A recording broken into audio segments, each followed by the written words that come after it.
384페이지 보겠습니다. 원래는 어제간 384페이지 있죠? 거래사례 비교법 알아보겠습니다. 자, 제가 사는 아파트가 무슨 아파트라고요? 건영 아파트 아닙니까? 요걸 좀 평가해 보려고 합니다. 요거. 그러면 사례는 어디서 구하는 게 좋아요? 우리 동네에서 구하는 게 좋죠? 우리 동네 이름이 뭐라고요? 사우지. 요거 시험에 나옵니다. 괄호치고.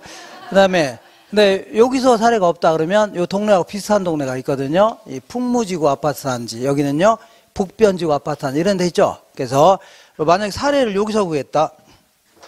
여기서 구하게 되면요, 얘랑 생긴 게 비슷하다는 얘기죠. 그러면 상호 대체 관계가 있다 해줍니다. 그러니까 뭐 별 만족감이 차이가 없다면 이사 갈 수도 있는 거죠. 영향을 미친다는 얘기입니다. 이렇게. 근데 만약 이런 데서 사례가 없다 그러면 다른 용도 지역 내에도 비슷한 놈이 있을 수 있는 거죠. 요 정도 범위라면 얘랑 대체 관계가 있다. 만족감이 차이가 없다면 바꿔 소비할 수 있다는 얘기죠. 영향을 미칠 수 있다는 얘기입니다. 요 정도는 가격대가 비슷하다면 비슷할 수밖에 없는 겁니다. 자, 요 정도에서 사례를 구해야 되는데 여기서 사례를 구했다고 치자. 자, 그러면 지금부터 요걸 무슨 지역이라고요? 인근 지역이다. 이걸 뭐라고요? 유사 지역이다. 이걸요, 동일 수권이라는 겁니다. 그러면 사례가 2년 전에 3억에 거래했다. 그러면 사례 부동산의 가격이 있겠죠? 사례 부동산 가격에다가 일단은 얘가 뭐 금매로 싸게 거래했다든가 아니면요, 강압적으로 비싸게 거래했다. 이렇게 할 수 있죠? 그러면 이런 특수한 사정이 개입되어 있으면 이거 반영해야 돼, 안 해야 돼요? 해야 되죠? 이걸요, 사정보정한다 해줍니다. 뭐라고요? 사정보정. 그 다음에 얘가 2년 전에 3억에 거래했는데 지금 평가는 요즘에 하려고 하는 거죠? 기준시험에서 평가하려고 하는 거 아닙니까? 요즘에는 올랐을까 안 올랐을까요? 올랐으면 반영해야 되죠? 이거를요, 시점을 수정한다 해줍니다. 뭐라 한다고요? 시점 수정이다. 이렇게 해줘요.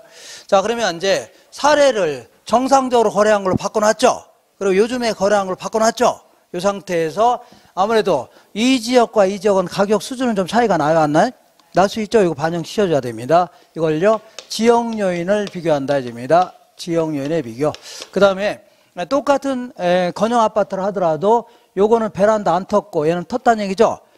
우리 아파트 전에 텄습니다. 2천만 원 들여서 욕실도 다 개조하고. 그래서 처음에 5년 전에 살 때 아셨나요? 그러면 베란다 안 튼 게 비싸요? 탄 게 비싸요? 튼 게 비쌀 거 아닙니까? 개별적으로 차이 나는 것도 반영해야 돼, 안 해야 돼요? 하죠. 이거 개별 요인을 비교한다 해줍니다. 이렇게.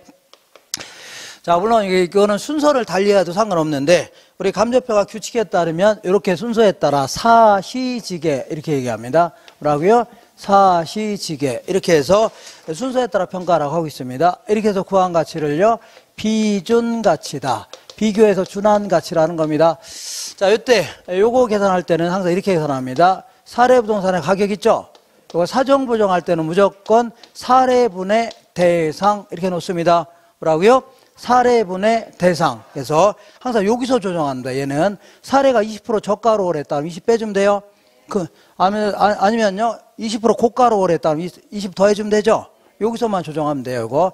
그 다음에 시점 수정은 거의 다 이렇게 물어봅니다. 자, 거래 시점의 물가지수는 2년 전에 거래 때 물가지수는 100이었는데 기준 시점에는 130이다. 그럼 130 집어넣으면 되죠. 이렇게 해주면 돼요. 이렇게 물어보니까 이렇게 하시면 되고.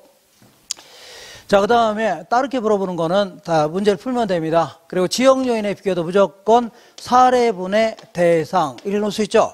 그러면 사례 지역의 상권이 20% 우세다. 그럼 20 더해주면 돼요. 대상 지역의 상권이 10% 열세다. 그럼 10을 빼주면 돼요. 그래서 열세한 쪽에다 열세한 정도, 우세한 쪽에다요, 우세한 정도 더하거나 빼면 돼요. 이것도 마찬가지로 사례분의 대상 한 다음에, 자, 대상 동산이 20% 우세다. 그럼 20 더해주면 되죠. 이렇게 해서 계산하면 됩니다. 여기서 구한 걸요, 비준가치라는 겁니다. 무슨 가치라고요? 비준가치. 자, 한번 읽어볼게요. 자, 384페이지 보겠습니다. 자, 맨 위에 거래사례 비교법에 대한 설명 중 틀린 것은, 요거는 우리 교재에는 노트 있죠? 248페이지에 있을 겁니다. 248페이지, 이렇게. 자, 읽어볼게요. 이거는 시장성의 원리에 의한 것으로 아무래도 실증적이고 설득력은 풍부하죠? 시장에서 거래된 가격을 갖다가 바로 비교하는 거니까. 아파트 등 매매가 빈번하게 이루어지는 부동산의 경우에 유용하죠? 그러니까 교회라든가 관공서 이런 것들은 빈번한 거래가 없죠. 평가하기 곤란합니다. 그런 것들은. 세 번째 볼게요. 시점 수정은요. 거래 사례 자료의 거래 시점 가격을 현재 시점 가격. 제가 뭐라고 했어요? 무조건 현재 시점 나오면 다 틀린 거라고 했죠. 기준 시점으로 바꿔놔야 돼요. 기준 시점 가격으로 정상화하는 작업 있죠. 이렇게 줘야 돼요. 다 틀렸네요. 그 다음에 사례 자료는요. 아무래도 얘는 2년 전에 3억에 거래했다. 그러면 요즘에 거래한다면 올랐겠죠? 반영할 수가 있다는 얘기입니다. 근데 30년 전에 1억에 거래한 사례를 가지고 선택하면 대화인데요. 이거 물가상을 어떻게 반영합니까? 그러니까 가능하면 최근에 거래했던 사례 있죠? 여기 좋습니다. 기준 시점에 가까울수록 좋다. 그 다음에 부동산 시장이 불안전하거나 투기적 요인인 경우에는요. 거래 사료의 신뢰성이 문제가 될 수 있죠. 사례가 들쑥날쑥하다면 문제가 있는 겁니다. 오른쪽 24번 볼게요. 비교 방식에 대한 설명으로 틀린 것은 자, 내내 이런 얘기입니다. 2번 볼게요. 거래 시점이 불분명한 거래 사례도 대상 부동산에 감정평가가 있어서 거래 사례로 채택될 수 있다. 거래 시점이 언제인지 모른다는 얘기죠? 이거 어떻게 선택합니까? 거래 시점을 알아야 시점 수정할 수 있는 거죠? 언제 거래했는지도 모르고서 어떻게 시점 수정합니까? 3년 전에 거래했고 지금 거래했으면 물가상을 반영할 수 있는 거죠? 근데 요거는 아는데 이게 언제 거래했는지 모르면 어떻게 합니까? 이거 선택하면 대화인데요? 안 되는 겁니다. 안 돼요. 그 다음에 자, 비교 방식은요. 아파트 등 매매가 빈번하게 이루어지는 부동산의 경우에 유용하나 부동산 시장이 불안전하거나 투기적 요인이 있는 경우에는 거래 사례의 신뢰성은 문제가 될 수 있다는 얘기죠. 맞는 겁니다. 5번에 거래 사례는 인근 지역이나 유사 지역 내의 사례, 즉 동일 수도권 내의 거래 사례로 지역 요인이라든지 지역 요인의 비교가 가능한 거래 사례 있죠. 요거 선택하는 게 수집하라 해야 되죠. 여기서 선택해야 되지. 무슨 서울에 있는 사례를 선택하면 대화인데요. 서울 강남에 있는 건영 아파트 있나요? 그런 것도? 하여튼 강남에 있는 건영 아파트 선택하면 대화인데요. 무슨 관계 있으면 아무 관계 없는 거 아닙니까? 이 정도 내에 있는 거 선택해야 되겠죠? 그 얘기하는 겁니다. 한 장 넘겨볼게요. 26번 보겠습니다. 거래 사례 비교법 적용에 대한 설명 중 옳은 것은 1번 볼게요. 거래 사례는 관계자의 특수한 사정이라든가 개별적 동기가 게재되기 쉽기 때문에 특수한 사정이 게재되지 않은 거래 사례여야 된다. 이거 틀렸습니다. 이렇게 해줘야 돼요. 원칙적으로는요. 자, 특수한 사정이 이렇게 특수한 사정이 개입되지 않은 사례여야 돼요. 정상적으로 거래한 사례가 되는 게 맞죠? 근데 아무리 찾아봐도 예외적으로 동일 수권 내 정상적으로 거래한 사례가 없을 수 있죠? 그죠? 그러면 이때는요, 이때는요, 어쩔 수 없이, 선택은 가능합니다. 예를 들어 뭐라고요? 선택 가능한데, 다만요, 사정 보정은 가능해야 돼요. 뭘 가능하다고요? 사정 보정은 가능해야 돼요. 자, 약간 표현이 그런데, 원칙적으로 특수한 사정이 개입됐으면 대화인데요? 안 되는 게 원칙입니다. 정상적으로 거래한 걸 선택하라는 얘기죠? 근데 아무리 찾아봐도 정상적으로 거래한 사례는 없다는 얘기죠? 그럼 어쩔 수 없이 선택은 가능합니다. 다만, 뭐는 가능하다고요? 사정 보정은 가능해야 돼요. 이렇게. 약간 표현이 좀 그런데, 대충 아시겠죠? 그래서 1번 틀린 겁니다. 무조건 특수한 사정이 게재되지 않은 사례여야 된다. 이거 틀린 표현입니다. 자, 사정 보정이 가능하다면 선택할 수 있다는 얘기죠? 그렇게 하셔야 돼요. 2번 볼게요. 거래 사례의 선택 기준으로는요, 사정 보정도 가능해야 되고, 시간적으로도 시점 수정도 할 수 있어야 되죠? 그리고 지역적인 요인인 위치도 비슷해야 됩니다. 그리고 부동산도 비슷한 거 해야 되죠? 그러니까 대림 아파트하고 이제 여기는 대림 아파트 비교할 수 있다는 거 아닙니까? 근데 이거는 대림 아파트인데 얘는 상가고 그럼 비교할 수 없는 거죠?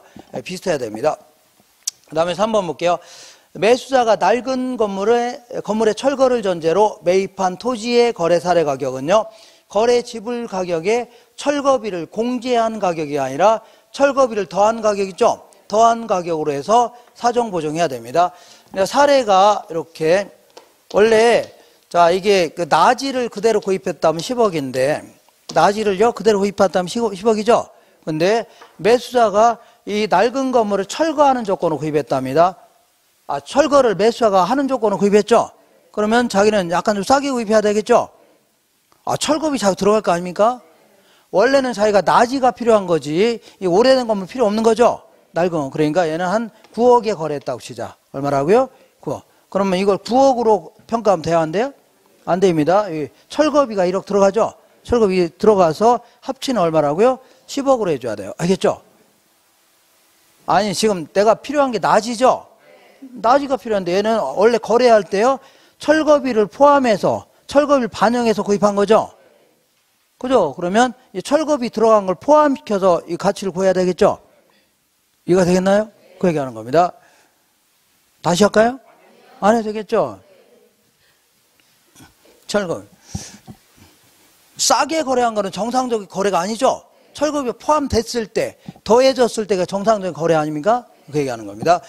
자, 그러면 4번 볼게요. 인근 지역에서의 사례 자료라 하더라도 지역 요인의 비교와 개별 요인의 비교는 행해야 된다. 자, 보세요. 만약에 사례를 여기서 구했다. 그러면 같은 지역에서 구한 거죠? 그럼 지역 요인 비교할 필요 있어 없어요? 없습니다. 알겠죠? 그럼 이렇게 해줘야 돼요. 인근 지역의 사례 자료일지라면요, 개별 지역 요인의 비교는 지우시고 개별 요인 비교만 하면 돼요. 개별 요인 비교만 하면 돼요. 그 다음에 5번 해볼게요. 대상 부동산이 낮이인 경우에 사례 부동산은 건부지인 경우라면 개별 요인의 비교가 불가능하다. 가능할 수 있다 해줘야 돼요. 그 옆에다가 배분법을 사용하면 됩니다. 무슨 법이라고요? 배분법. 그러니까 이런 얘기입니다. 자, 대상 부동산은 낮입니다. 낮이라는 얘기죠. 근데 아무리 찾아봐도 동일 수권에 낮이가 거래되는 게 없다는 얘기죠. 그럼 어쩔 수 없이 건부지를 사례로 선택할 수 있다는 얘기입니다. 근데 요거는 전체 가격이 10억에 거래했는데 10억 가지고 수용하면 안 되겠죠? 요거를 요쪽과 요거 나눠줘야 되겠죠? 토지 가치로 나눠준 다음에 이걸 가지고 수정해야 될 거 아닙니까? 이게 나눠주는 걸요, 배분법이라는 겁니다. 뭐라고요? 배분법. 이걸 통해서 할 수는 있는 겁니다. 29번 볼게요. A군, B면, 시립, 자연 녹지 지역 내에 공업용 부동산을 비교 방식으로 감정평가할 때 적용할 사항으로 옳은 걸 모두 골라라. 자, A군 뭐라고 했어요? B면 C리에 있는 건데, C리에 있는 자연 녹지 지역에 있는 공업용 부동산이 있죠? 공업용 부동산이 딱 하나가 있는데, 이게. 자, 거기 보니까 1번 볼게요. C리의 자연 녹지 지역 내에 이용 상황이 공업용인 표준지가 없어서 동일 수급권인 인근 D리의 자연, 여기 C리에는 그 표준지, 자, 볼게요. 자, D리에는 자연 녹지 지역에 소지하는 공업용 표준지를 비교 표준지로 선정했다. 그러니까 요 근처에는 표준지가 없다는 얘기죠. 그래서 어쨌거나 동일 수급권 내에 D리 쪽에 뭐 표준지가 하나 있다는 얘기죠. 요걸 가지고 할 수도 있겠죠. 같이 동일 수급권 내라면 선택할 수 있는 거죠. 자, 보세요. 다시 할게요. 여기 있는 부동산의 가치를 평가하려고 합니다. 토지. 근데 C리 근처에는 표준지가 없다는 얘기죠. 그래서 요 동일 수권 내 D리에 있는 걸 선택할 수 있겠죠? 그 얘기하는 겁니다. 자, 그 다음에 이걸 공시지가 기준법이라는 겁니다. 표준지를 가지고 평가하는 걸 뭐라고요? 공시지가 기준법이라는 겁니다. 그죠? 무슨 얘기 하겠나요? 자, 어쩐지 약간 매끄럽지가 않네요. 자, 2번 볼게요. 공시지가 기준법 적용에 따른 시점 수정 시에는 지가 상승률이 적용되는 것이 적절하지 아니하여 통계청에서 조사 산정하는 발표하는 소비자 물가지수에 따라 선정된 소비자 물가지수를 적용했다. 어쨌거나 시점 수정 시에 지가 변동률을 적용할 수 없다는 얘기죠. 이럴 경우는 그 밑에 해설을 볼게요. 니은번에 맨 아래에서 세 번째 줄. 그럴 경우는요, 한국은행법에 따라서 한국은행이 발표하는 생산자 물가지수 있죠? 요걸 적용해야 됩니다. 알겠나요? 지가상수를 적용할 수 없을 때는 뭐라고요? 한국은행법에 따라서 정하는 생산자 물가지수죠? 요걸 따라야 됩니다. 디귿번 볼게요. 시리에 소재하는 유사물건이 소유자의 이민으로 인하여 시세보다 저가로 최근에 거래되었는데 어느 정도 저가로 거래되는지 알 수 없어서 비교 사례로 선정하지 않았다. 특수한 사정이 개입됐는데 어느 정도로 저가로 거래되는지 모르겠다는 얘기죠? 그러면 선택하면 안 됩니다. 어느 정도로 저가로 거래되는지 선택을 평가를 할 수 있어야 되죠? 사정 보정이 가능해야 될 거 아닙니까? 자, 이건 좀 말이 약간 어렵네요. 어려운 건 아닌데 일단 사정 보정할 수 있어야 돼, 없어야 돼요? 있어야 되고, 그리고 동일 수급권 내라면 시리 근처에 표준지를 정해야 되는데 이게 없다는 얘기죠? 그러면 이 근처에 동일 수급권이라면 D리에 있는 걸 선택할 수 있다는 얘기죠? 그 얘기하는 겁니다. 동일 수권 내인 건 선택할 수 있는 겁니다. 한 장 넘겨볼게요. 넘겨보시면 30번 볼게요. 자, 다음에 매매 사례 비교법에 의하여 대상 부동산의 비준 가액을 구하고자 한다. 사례 부동산 유사 지역에서 구하였다면 아래에 주어진 조건의 근거로 인해서 대상 부동산의 비준 가액이 얼마인가? 자꾸 약간씩 발음이 약간씩 꼬이는데 그거는 원래는 카랑카랑하고 제가 깨꼬리 같은데 그렇지 않다는 거 알고 있죠? 모르고 있구나. 자, 어쨌거나 말 같다는 소리예요. 어쨌거나 거래 사례 부동산의 가격은 얼마에 거래했어요? 10억에 거래했네요. 딱 10억에 거래했습니다. 10억에 거래했죠? 딱. 다시. 자, 입체적으로 딱 10억. 10억 거래했죠? 자, 그 다음에 거기 보니까 거래 시점의 가격 지수는 100이었는데, 자, 그리고 읽어볼게요. 거래 사례의 면적은 1000제곱미터이고, 거래 사례는 10% 싸게 거래했답니다. 10% 싸게 거래했죠? 그러면 요거 10% 싸게 했으니까 이거 사정부정 해야 되죠? 요거를 사례분의 대상이니까 얘가 10% 싸게 거래했죠? 요거 10을 빼줘야 돼요. 그럼 얼마요? 90 해주면 됩니다. 그 다음에 세 번째 볼게요. 자, 대상 부동산이 속한 지역이 사례 부동산이 속한 지역보다 10% 우세랍니다. 자, 보세요. 자, 사례분의 대상이라고 했죠? 대상 지역이 속한 지역이 10% 우세라고 했죠? 그럼 요거 10을 더해주면 됩니다. 이거 얼마라고요? 110 해주면 돼요. 이거 할 수 있나요? 지역면의 비교차 아닙니까? 그리고 그 밑에 볼게요. 이 기준 시점의 가격 지수는 120이라고 했죠? 아까 거래 시점의 부동산 지가 지수는 100이었는데 기준 시점은 아까 얼마라고요? 120이죠? 그럼 100분의 120 해주면 돼요. 아시나요? 그 다음에 그 밑에 볼게요. 자, 사례 부동산은 개별로 인해서 대상 부동산보다 10% 우세랍니다. 자, 사례분의 대상이죠? 근데 사례가 10% 우세라고 했죠? 사례가. 그럼 이거 10을 더해주면 돼요. 이거 얼마라고요? 110 되는 겁니다. 사례분의 대상인데 사례가 10% 우세라고 했죠? 이거 더해주면 돼요. 자, 그리고 자, 면적도 좀 차이가 나네요. 일단은 대상 부동산의 면적은 900제곱미터이죠? 그리고 사례 부동산의 면적은 얼마야? 1000제곱미터죠? 그러니까 대상이 좀 작네요. 그러면 1000분의 아까 얼마라고요? 900 해줘야 돼요. 좀 줄여줘야 돼요. 이렇게 해주면 되죠? 이거 전부 더 하면 됩니다. 전 곱해서. 자, 이런 경우는 어떻게 하는 게 낫냐면 이건 더하기 빼기는 있어 없어요? 계산기 막 두드리면 돼요. 그냥 10 곱하기 100 나누기 90 곱하기 120 나누기 100 곱하기 110 나누기 100 곱하기 100 나누기 110 곱하기 900 나누기 1000 해주면 돼요. 그대로 팍팍 치면 돼요. 그러면 12억이 나올 겁니다. 얼마 나온다고요? 12억. 정확히 나옵니다. 다시 할까요? 어휴, 깜짝 놀랐네. 다시 하는 줄 알고. 이렇게. 괜히 물어봤네요. 자, 무조건. 자, 다시 할게요. 얘는 사례분의 대상을 무조건 100분의 100을 놓은 다음에 여기 사례를 이거 수정하면 되죠? 그리고 이거는 아까 거래 시점의 물가는 100이었는데 기준 시점 120이다. 해주면 되죠? 그리고 지역 요인도 무조건 사례분의 100 한 다음에 사례분의 대상이죠? 우세한 쪽에 우세한 정도 더해주면 되죠? 이것도 마찬가지로 사례분의 대상 해주면 됩니다. 한 번 더 해볼게요. 389페이지에 31번 볼게요.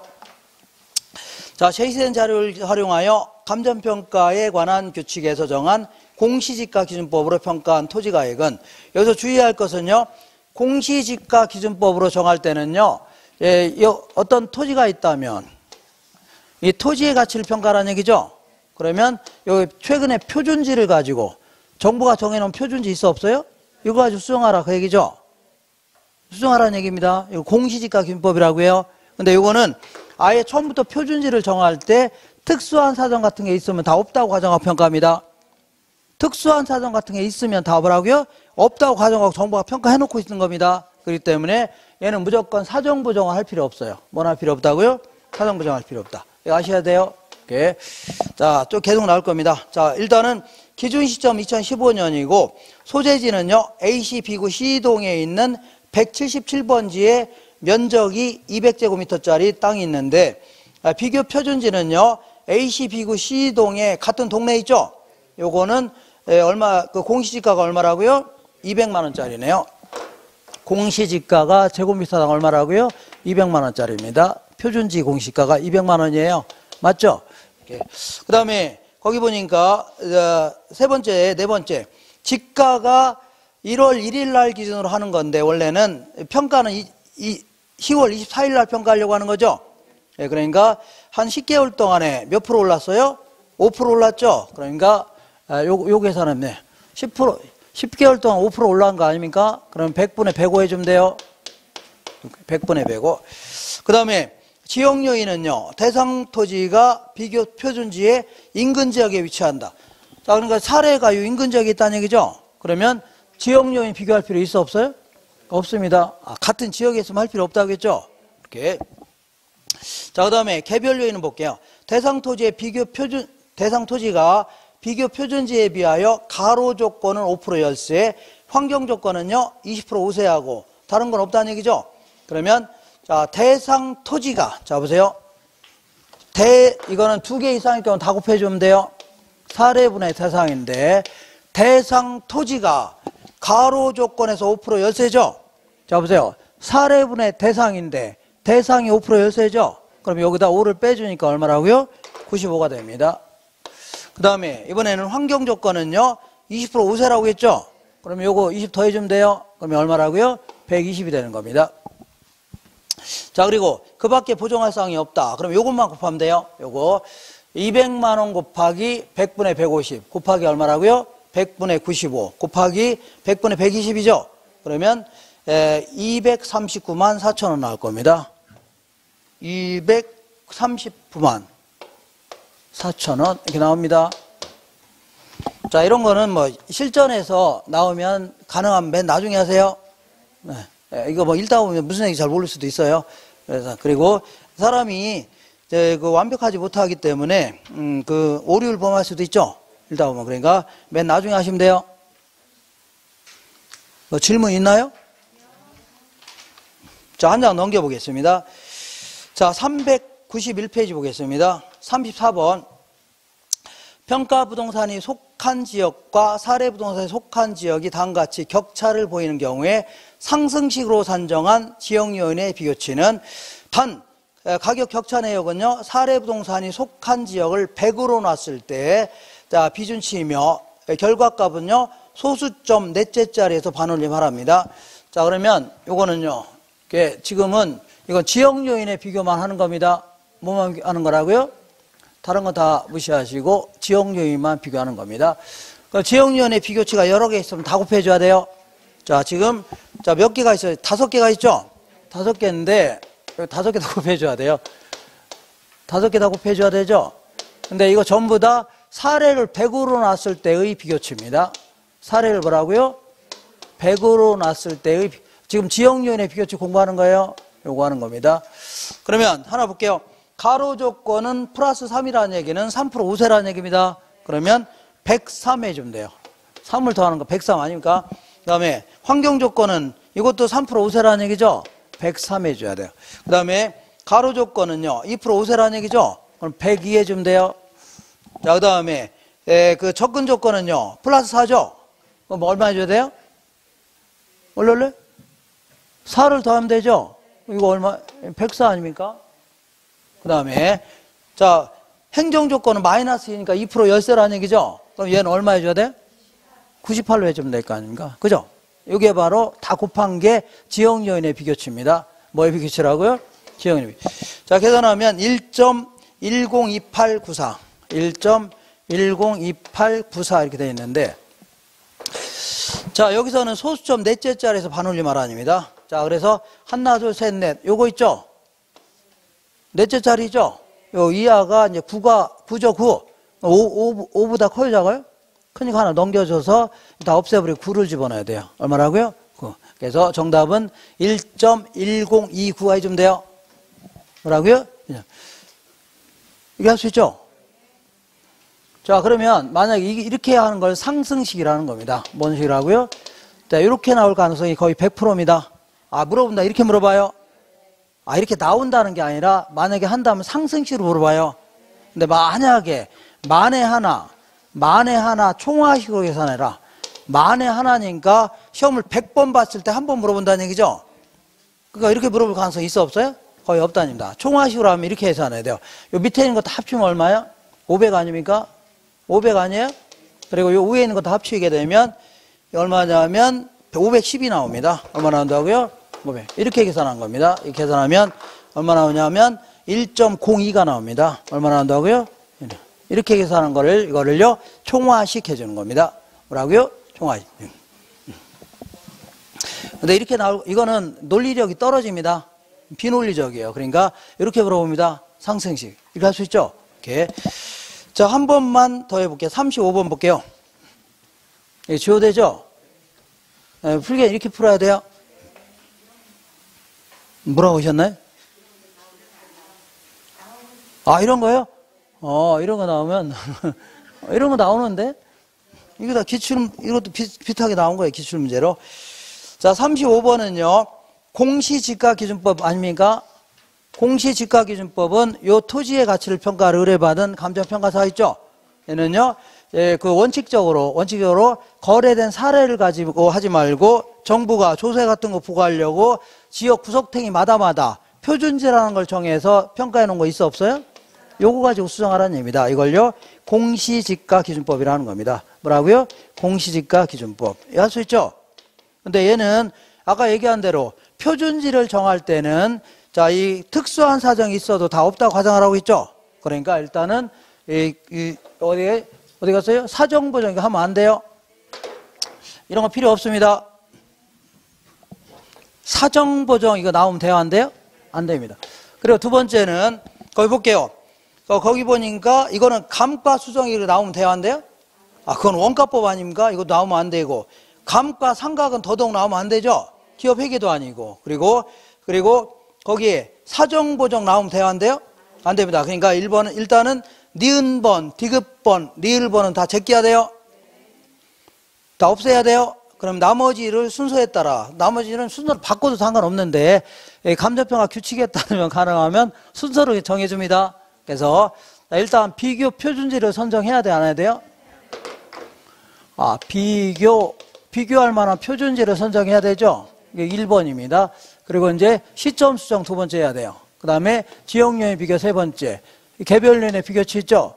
그리고 얘는 제곱미터당 가액을 결정하는 겁니다. 표준지를 기초로 하는 거니까 뭐라고요? 제곱미터. 그러니까 면적을 비교할 필요는 있어 없어요? 없습니다. 그리고 다만 여기다가 기타 다른 요인을 비교해 볼 수도 있어 없어요? 이게 다섯 번째입니다. 알겠죠? 그래서 순서에 따라 자, 정해져 있는 게 5번입니다. 5번이죠? 아, 얘는 제곱미터당 가액을 결정하는 겁니다. 그러니까 면적 필요 없어요. 면적 비교 필요 없습니다. 1제곱미터당 얼마나 이거 평가하는 거 아닙니까? 자, 이렇게 해서 요 정도 하시고 좀 할만한가요?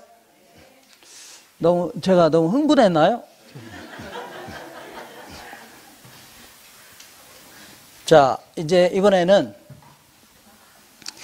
자, 무슨 이상한 소리, 한숨 소리가 들렸네요. 이번엔 수익환원법 알아보겠습니다. 무슨 환원법이라고요? 수익환원법. 자, 요거는 크게 이제 두 가지 형태가 있습니다. 수익환원법은.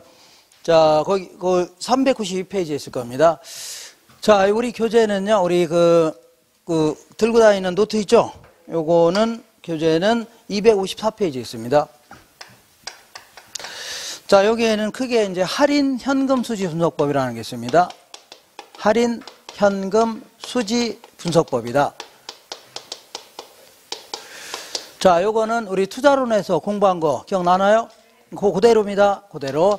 자, 내가 5억을 투입했는데 5년 있다가 처분하려고 합니다. 그럼 매년 임대사업을 통해서 돈 들어 안 들어와요? 순전히 내 손에 잡히는 돈, 이게 8천만 원이랍니다. 얼마라고요? 8천만 원. 그리고 처분했을 때, 자, 13억 정도 들어오는데 이것저것 다 빼고 났더니 7억 들어온다는 얘기죠? 그러면 이거는요, 현금 유출액. 얘는 뭐라고요? 현금 유입액 아닙니까? 요거를요, 요구수익률로 할인하는 겁니다. 뭘로 할인한다고요? 할인하게 되면 이 부동산의 실질적인 투자 가치가 나옵니다. 이 정도 값어치가 있다는 얘기죠? 그래서 여기서 요거 뺀 걸 수년가, 이것분의 해강을 수익성 지수라는 겁니다. 그죠? 이게 이제 실질적으로 이 정도의 가치가 있는 겁니다. 이걸 투자 가치 이렇게 표현합니다. 무슨 가치라고요? 투자. 자, 물론 은행에서 빌린 돈이 있다면 여기다가 빌린 돈까지 합쳐서 가치를 구해야 돼요. 이렇게. 어쨌거나 이런 식으로 구하는 걸요. 할인 현금 수지 분석법이라는 겁니다. 뭐라고요? 할인 현금 수지 분석법이라 하는데, 자, 지금부터 이거는요. 지금부터 하는 것들은요. 아주 불합리한 가정을 두 가지를 할 겁니다. 아주 뭐라고요? 불합리한 가정이 뭐냐면 일단은 얘는 처분하지 않는다. 어떻게 한다고요? 처분하지 않는다. 자, 두 번째는요. 이 동일한 소득이 계속 발생한다고 가정해야 됩니다. 똑같은 소득이 영원히 발생한다고 가정해야 돼요. 어떻게 발생한다고요? 영원. 이게 중간에 금액이 달라지면 안 돼요. 동일한 소득이 영원히 발생한다고 가정해야 돼요. 이 금액이 달라지면 안 돼요. 똑같아야 됩니다. 이것도 소득이 어떻게 발생한다고요? 영원히 발생한다 가정해야 돼요. 처분하지 않는다. 두 번째 뭐라고요? 동일한 소득이 영원히 발생한다는 얘기죠. 이럴 경우는요. 간단히 계산할 수 있습니다. 간단히. 자, 어떻게 하냐면 한 해의 순영업소득을 뭐라고요? 한 해의 순영업소득을 곧바로 환원율이라는 걸 나눕니다. 나눠요. 자, 그러면 수익 가치가 나옵니다. 어떻게 나온다고요? 수익 가치가 나오는데 이런 식으로 평가하는 걸 뭐라고요? 전통적 소득정법이라는 겁니다. 뭐라고요? 전통적 소득적금법이다. 일종의 직접환원법 이렇게 얘기합니다. 직접환원법 이렇게 해서 세세한 내용은 조금 더 문제 풀면서 해결할 겁니다. 어떻게 한다고요? 문제 풀면서 해결하기로 하고 우리 시험에서 아주 자주 물어보는 게 이걸 자주 물어보는데 이 환원율을 구하는 방법 있죠? 요거 알면 거의 요거 아니면 저거 물어봅니다. 그리고 이거 이상 나오면 못 풀어요. 풀 수는 있어도 그거는요 찍어서 맞추는 겁니다. 어쨌거나 요 부동산의 환원율을 구하는 방법이 있죠. 하는 방법은 요거 시조 12 이렇게 얘기하세요. 뭐라고요? 시조 12 이렇게. 자, 시조 12 여기서 매우 자주 나옵니다. 매우. 자, 맨 먼저 시장 추출법입니다. 얘는 뭐라고요? 시장 추출법. 얘는요 조성법 혹은요 요소 구성법이라는 겁니다. 그리고 요거는요 투자결합법, 요거는요 L우드법이라는 겁니다. 요거는요 부채 감당법 해줍니다. 자, 요거는요 시장 추출법은 그야말로 요거와 비슷한 놈이 최근에 시장에서 거래된 가격이 있어 없어요? 요걸 가지고 유추해서 환원율 구하는 겁니다. 그러니까 무조건 얘는요 뭐 사례가 나온다. 무조건 시장 추출법입니다. 뭐라고요? 사례를 가지고 환원율을 유추해서 구하겠다는 얘기죠. 요거 나오면 무조건 뭐라고요? 시장 추출법입니다. 되겠죠? 그 다음에 두 번째는요, 얘가 이제 가장 이론적인 방식인데, 얘는요, 원래, 자, 이게 토지 같은 거는 환원율이 요구승일입니다. 토지는요, 처분하지 않으면 수익이 영원히 발생하죠? 토지는요, 요구승일 자체가 환원율입니다. 그러면 요구승일의 정체가 뭐예요, 원래? 사람들은 오염이 커지면 요구하는 수도 커져요, 작아져요? 커지죠? 이렇게 해서 이렇게 구하는 게 가장 이론적인 방식입니다. 그러니까 무조건 오염을 가지고 어쩌고저쩌고 나오면 다 뭐라고요? 조성법입니다. 오염을 가지고 어쩌고저쩌고 나오면 다 뭐라고요? 조성법입니다. 그 다음에 투자결합법 여기서부터는요 이 복합 부동산에 있어서 종합환원율을 구하겠다는 겁니다. 뭐를 구하겠다고요? 종합환원을 구하는데 얘는요 크게 두 가지가 있습니다. 물리적 투자결합법이라는 게 있고 뭐가 있어요? 금융적 투자결합법 이렇게 있는데 우리 실전에서는 항상 요거 나옵니다. 무조건 문제에서 그 이론형으로 물어본다면 요거 물어봅니다. 무조건 자 얘는요 다르다 이거 나와야 돼요. 다르다 뭐라고요? 분리될 수 있다 이렇게 나와야 됩니다. 자 그래서 물리적 투자결합법 같은 경우는요 소득을 창출하는 능력이 토지와 건물이 다르다 분리될 수 있다는 얘기죠. 따로따로 구할 수 있다는 가정이 있어야 돼요. 그리고 금융적 투자결합법은요 투자자들의 요구 수익률 자체가 지분 투자자의 요구 수익률과 저당 투자자의 요구 수익률이 다르다는 얘기죠.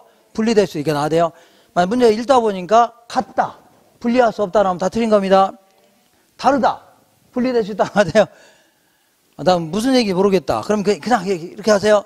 무조건 이렇게 빨간색 이렇게 하세요. 얘는 엘루드법은요 자 누구 지분 투자자 입장에서 이거 나와야 돼요. 무슨 투자라고요? 지분 투자자 입장에서 얘는요 LG전자의 주식 가격이 올라갈 수 있어 없어요? 올라갔죠? 자 그러니까 얘는요 논리 자체가 이겁니다. 얘는 지금까지는요 똑같은 소득이 영원히 발생한다고 가정하는 거예요. 알겠죠? 영원히. 근데 얘는 자, 몇 년 지나서 돈의 일부를 갚을 수 있어 없어요? 그러면 지분이 달라질 수 있는 거죠? 지분 형성분도 달라지는 거 고려하겠고, 그 다음에 세전 현금 수지가 이때는 3억이 있는데 이때는 2억이 될 수 있죠? 이런 것도 고려하겠다는 얘기입니다. 그리고 나중에 5년 정도 지나면 가치가 변할 수 있어 없어요? 이것도 고려하겠답니다. 그럼 이거는요, 이거는 전통적인 소득 적응법이 아닙니다. 이건 일종의 할인 현금 수익 수도법이에요. 처분을 가정하는 겁니다. 그죠? 다만 얘는요, 세전 현금 수지를 기초로 하는 바람에 세금 효과는 무시했다는 단점이 있지만 어쨌거나 얘는요, 할인 현금 수지 순서하고 똑같은 거예요. 이렇게 하시면 돼요. 그 다음에 부채 감당법은요, 요거는요, 저당 투자자 입장에서, 누구 입장이라고요? 저당 투자자 입장에서 부채 감당률 가지고 계산하는데 얘는요, 무조건 저부대 이거 나와야 돼요. 무슨 부대라고요? 저부대. 자, 저당 상수에다가 부채 감당률 있죠? 대부비를 곱해서 계산하는데, 자, 이때 계산 문제는요, 다른 거 안 해도 됩니다. 하지 말고, 요거하고 요거는 계산 문제 할 줄 아셔야 돼요.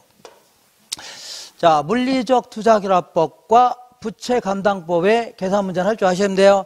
다른 건 풀기 힘들어요. 풀기 힘듭니다. 요것만 하시면 돼요. 자, 그럼 요걸 기초로 해서 문제를 좀 풀어볼게요. 문제 풀어도 되나요? 자, 거기 그 392페이지 볼게요. 다음 자를 활용하여 수익환원법에서 적용한 평가대상, 근린생활시설의 수익가액은 일단 가능조소득 나와 있고 공실손실상당액, 유지관리비 나와 있고 부채서비스액, 화재보험료, 개인업무비, 기대이율 나왔어요? 안 나왔어요? 나왔는데 일단은 환원율이 5% 나왔어? 안 나왔어요? 나왔죠. 그러면 이거 풀어라는 얘기입니다. 이거 5% 주어졌죠? 그럼 요것만 구하면 되겠네요. 자, 그러면 어디 갔어요? 요거는 어떻게 계산합니까? 가유순까지만 계산하면 되죠? 가유순까지만 계산합니다. 자, 먼저 가능조소득이 5천만 원이죠? 5천만 원 이렇게. 자, 그 다음에 거기 보니까 공실손실상당액이 가능조소득의 5%네요. 맞죠? 그래서 요놈의 5% 하면 250만 원 될 겁니다. 이렇게.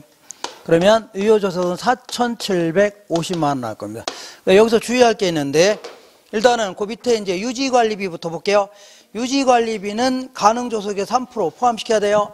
자, 요거는 3%니까, 자, 150만 원 될 겁니다. 얼마라고요? 355에서 이놈의 3%죠? 150만 원 될 겁니다. 그리고 그 옆에 부채 서비스액은 요 밑에서 빼는 거죠? 이거 필요 없는 거고. 그 다음에 화재보험료 100만 원 포함시켜야 됩니다. 이거 포함시켜야 되죠? 그리고 개인적으로 빼내 쓰는 돈이죠?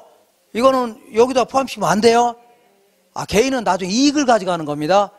중간에 뺐으면 안 돼요. 이익을 가져가는 겁니다. 개인은. 주주는 이익을 가져가는 거지. 그러니까 절대 포함시키면 돼요? 안 돼요? 안 됩니다. 두 놈만 빼주면 돼요. 알겠죠? 두 놈만. 그러면 250만 원 빼주면 돼요. 이거 좀 어렵네요. 이거 어렵게 물어본 겁니다. 그러면 이거는요, 4,500만 원이죠? 4,500만 원이네요. 다 됐네요. 그래도 4,500만 원이다. 아, 400, 맞죠? 4,500만 원. 그러면 이걸 5% 나누면 됩니다. 0.05로 나누면 되죠? 그러면 얼마가 나오냐면 9억 나올 겁니다. 얼마 나온다고요? 9억. 이거 답할 수 있죠? 거의 이렇게 물어봅니다. 거의. 요 공식 알고 있냐 물어본 거야, 요 공식. 자, 38번도 기출문제 나왔던 건데, 요 정도는 나오면 풀 줄 아셔야 돼요. 수익환원법에서 사용되는 환원율을 구하는 방법이 아닌 것은 시조 12라고 했죠? 그러니까 요 1번의 분해법이 틀렸는데, 이 분해법은요, 우리 감가 수정하는 방법입니다. 관찰 감가법을 업그레이드 시킨요, 분해법을 얘기합니다. 요거 답해야 돼요. 예, 관찰 감가법을 약간 업그레이드 시킨 방식이 분해법입니다. 이건 감가 수정하는 방법이에요. 원가법에서 하나 넘겨볼게요. 40번 보겠습니다. 환원율을 결정하는 방법 중에 다음 중 틀린 것은 엘루드법 나오면 무조건 지저분하게 나와야 됩니다. 일단 어떻게 나온다고요? 지저분하게 나와야 돼요. 엘루드법은 매 기간 동안의 현금 수지, 세전 현금 수지가 다를 수 있죠. 예, 그리고 자, 기간 말 부동산의 가격도 변할 수 있어 없어요? 이것도 막 반영하겠다입니다. 그리고 자, 자본 환원율, 그리고 또한 자본 환원율에 영향을 주되 자, 세금이 부동산 가치에 미치는 영향은 고려하지 못했다. 얘는요, 이건 세전 현금수를 기초로 합니다. 그러다 보니까 세금 효과는 무시했다는 좀 단점이 있습니다. 맞는 거예요? 그다음 2번 볼게요. 시장 추출법 나오면 무조건 사례 나와야 돼요. 대상 부동산과 유사한 매매 사례로부터 환원율 구하겠다는 얘기죠. 자본 환원율을 다른 말로 환원율이라는 겁니다. 그 다음에 자 3번 볼게요. 금융적 투자결합법은요, 소득을 창출하는 부동산 능력이 토지와 건물이 서로 다르다, 분리될 수 있다, 이걸 가정하는데, 이거는 금융적 투자결합법이 아니라 물리적 투자결합법을 얘기합니다. 금융적 투자결합법은요, 투자자들의 요구 승인 있죠? 여기에 저당 투자하고 그 다음에 지분 투자자가 다르다, 또는 뭐라고요? 분리될 수 있다 나와야 돼요. 그러니까 요거 틀린 겁니다. 요거는 물리적 투자결합법입니다. 금융적이 아니라 뭐라고요? 물리적. 그 다음에 요소 구성법, 이거 나오면 무조건 위험 나와야 됩니다. 대상 부동산에 대한 위험을 여러 가지 구성으로 분해한 다음에 개별적인 위험에 따라서 위험 함정률을 더해가겠다는 얘기죠. 그 다음에 엘루드법은요, 좀 지저분하게, 엘루드법은요, 누구 입장이라고요? 지분 투자자 입장에서. 그 다음에 환원율 구하는 것이고, 부채감당법은요, 저당 투자자 입장에서 환원율 구하는 거죠. 이렇게 줘야 돼요. 41번 볼게요. 환원율의 산정과 관련된 설명 중 옳은 것은, 부채감당법은요, 지분 투자자 관점이 아니라 저당 투자자 관점에서, 그 다음에 엘루드법은요, 저당 투자자가 아니라 지분 투자자 관점에서 자, 환원율을 구하겠다는 얘기죠. 그 다음에 엘루드법은요, 환원율 산정 시 부동산 가치 변동분도 고려한다고 했죠. LG전자의 가격이 올라갔다는 얘기죠. 가격도 반영하는 겁니다. 미래 가격도. 그래서 가격도 고려합니다. 금융적 투자결합법에서는요, 이거는 좀 어려운데, 얘들은 금융적 투자결합법은요, 자, 투자자들의 요구 수익률을 가지고 환원율 구하는 겁니다. 근데 지분 투자자의 요구 수익률은요, 지분 배당률 사용합니다. 저당 투자자는 요구 수익률은요, 저당 상수 사용하는데, 이건 좀 어렵네요. 자, 읽어볼게요.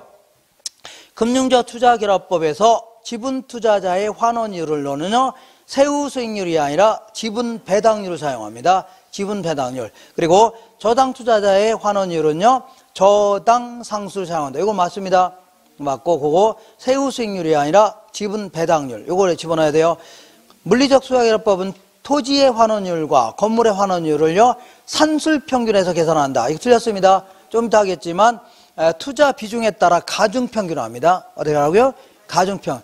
어쨌거나 뭐 시험에서 산술평균을 하면 일단 다 틀린 겁니다. 가중평균 이게 나와야 돼요. 조성법 나오면 무조건 위험이 나와야 되는데, 환원율을 산정하는 과정에서 평가사의 주관 개입 여지가 많죠. 자, 위험이 크다 작다를 판단하는 게 쉬워요, 어려워요? 어떻게 판단합니까? 이걸 미래 예상되는 수익을 그 평균에서 벗어날 가능성을 얘기하는데, 이걸 어떻게 추측합니까? 그죠? 아주 자, 주관이 개입될 여지가 많습니다. 한 장 넘겨볼게요. 43번. 부채 감당법으로 구한 환원율을 산정하는 방법은 저부대 나오면 되죠? 저부대. 1번이 맞습니다. 저당 상수, 부채 감당률, 융자 비율이 대부 비율입니다. 융자 비율, 대부율 똑같은 거죠? 1번을 답해야 됩니다. 45번 볼게요. 다음 보기와 관련돼서 환원율을 바르게 계산한 것은, 환원율은요, 이렇게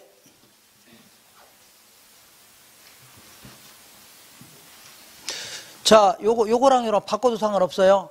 이게 바꿔도 상관없습니다. 어떻게 바뀌냐? 이거는 아드님한테 물어보세요. 자, 그러니까 환원율은요, 이렇게. 자, 요거랑 바꿔치기도 상관없어요.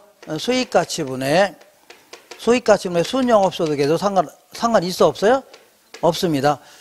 나누기가 너무 곱하기죠? 곱하기 너무 나누기가 되니까 바꿔도 상관없어요. 자, 그러면 45번은요, 요걸 구하라는 얘기입니다. 요거 하는데, 자, 이 총 투자액이 200,000원이죠? 2억입니다. 그래서 이게 수익가치라고 간주해야 됩니다. 그렇지 않으면 문제 안 풀려요. 이게 얼마라고요? 2억이라고 수익가치로 해야 문제가 풀리는 겁니다. 그렇지 않으면 안 풀려요. 자, 그러면 이제 순영업소득만 계산하면 되겠네요. 자, 가유순 어떻다고요? 전후. 이렇게 해서. 자, 먼저 거기 보니까 가능조소득은 자, 1,950만 원입니다. 개떡하시네요. 자, 얼마라고요? 1,950만 원. 1,000이라는 게 공 3개죠? 여기다가, 기타 소득은 얼마요? 1,000원이죠? 100만 원이라는 겁니다. 기타 소득 더해줘야 돼요? 100만 원. 그 다음에, 자, 공실에 따른 손실은 500, 1000원이죠? 50만 원이랍니다. 이거 빼줘야 돼요. 아주 개떡같이 냈네요. 이렇게. 자, 그러면 2천만 원 됩니다. 얼마라고요? 2천만 원. 2천만 원이에요.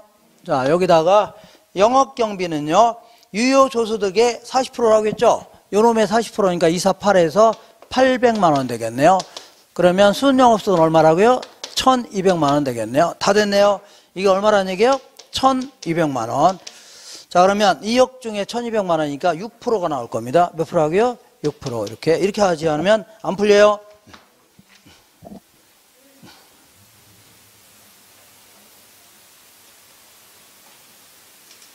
이 지워되죠? 이렇게. 내내 이런 문제라는 거 알 수 있을 겁니다. 거의. 자, 지울게요.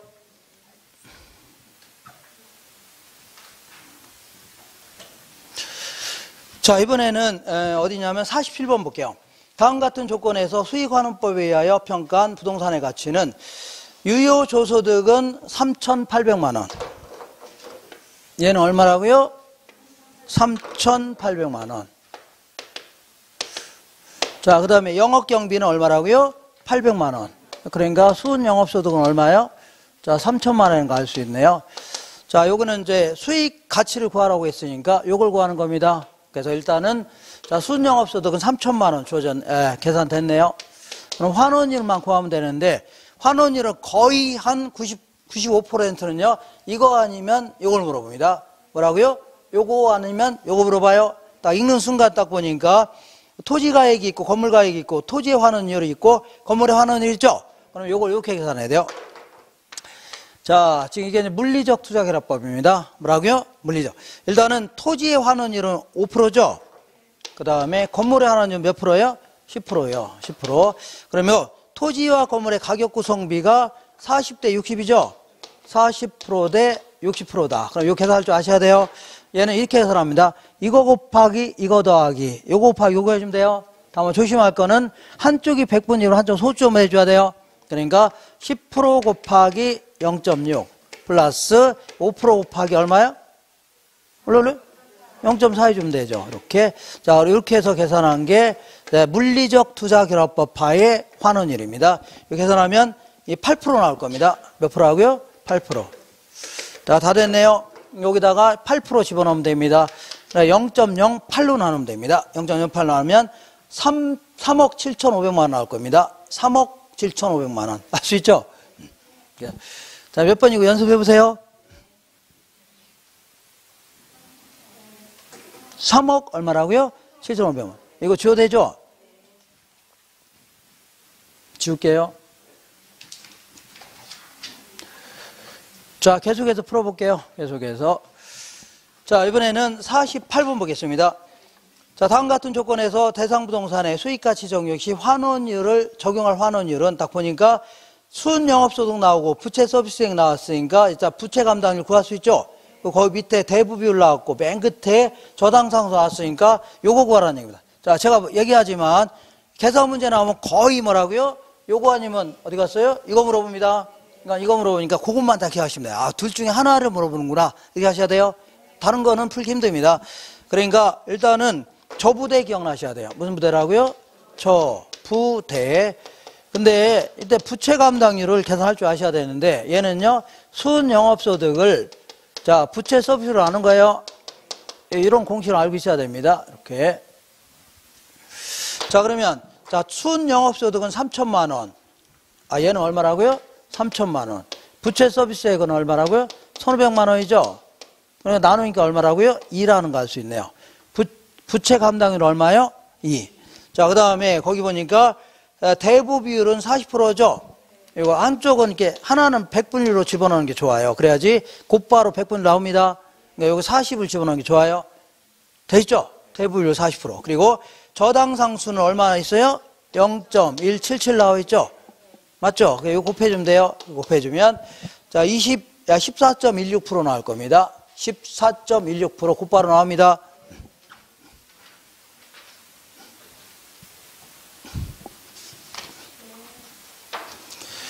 14점 얼마라고요?